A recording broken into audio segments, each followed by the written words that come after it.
welcome back to another episode of Journey Through Preschool.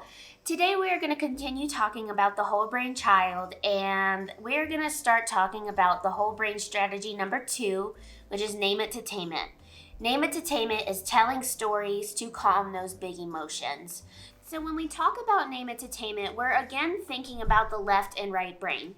When a toddler falls and hits their elbow, or a child is in an accident riding a bike, or a 5th grader is getting bullied at school, their right brain is becoming completely overwhelmed with these fearful, scary feelings, these big emotions.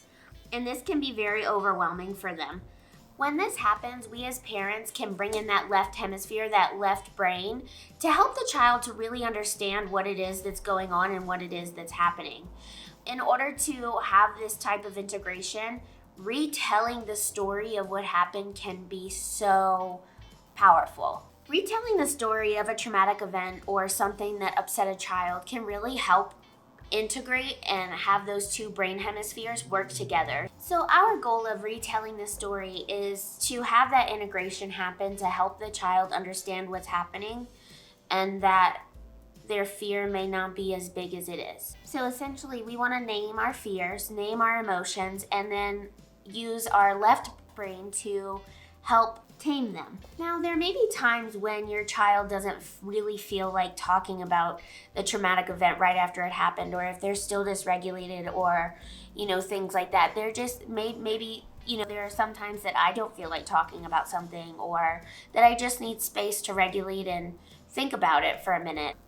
And when this happens, we really need to respect their desires to wait and talk when they're ready, because pressuring them to share will only backfire, right? When we share when we don't want to, we tend to get angry, frustrated, and that's lighting that right brain up if we pressure them. That's continuing to light up that right brain, and we really want that right brain to calm down. Instead, we can gently encourage them by beginning the story and having them fill in the blanks. And if they're still not ready to fill in the blanks, that's when we really need to just give them time and space, and then come back to it again later.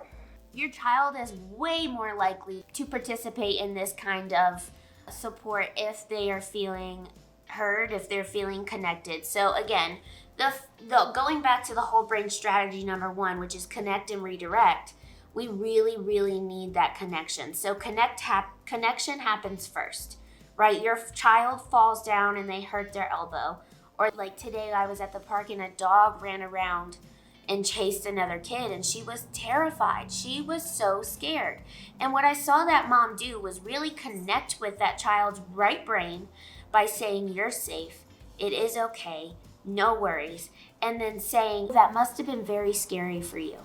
And then providing the name it to tame it, where we retell the story. So connect and then name it to tame it. One of the things that the book talks about is that seasoned parents often understand and know that some of the best conversations you have with your child is when something else has happened. Children are much more apt to share and participate in conversation when something else is happening, and like when you're building cards, or you're playing cards, or you're building blocks, or you're just playing with them, or just you're in the car and you're going somewhere.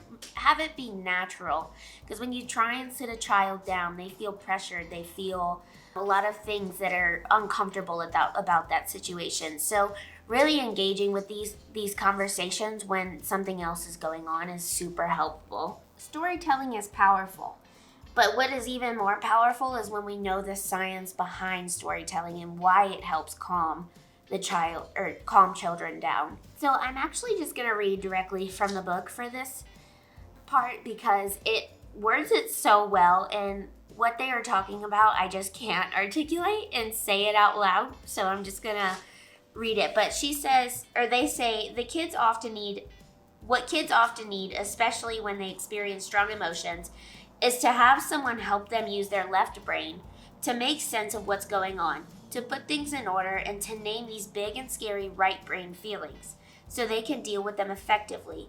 This is what storytelling does. That integration can be amazing in helping a child understand what's happening, so when they experience this major trauma or loss or anything, this experience again, they're able to take a step back and hopefully use that integration of their left brain and realize, okay, hey, I am not as unsafe as I feel. So to sum that up, the left brain puts things in order using words and logic, and the right brain contributes the bodily sensations, raw emotions, and personal experience. So the example that you see here is a child where they're saying, the dismiss and deny is like, I fell and I hurt my knee.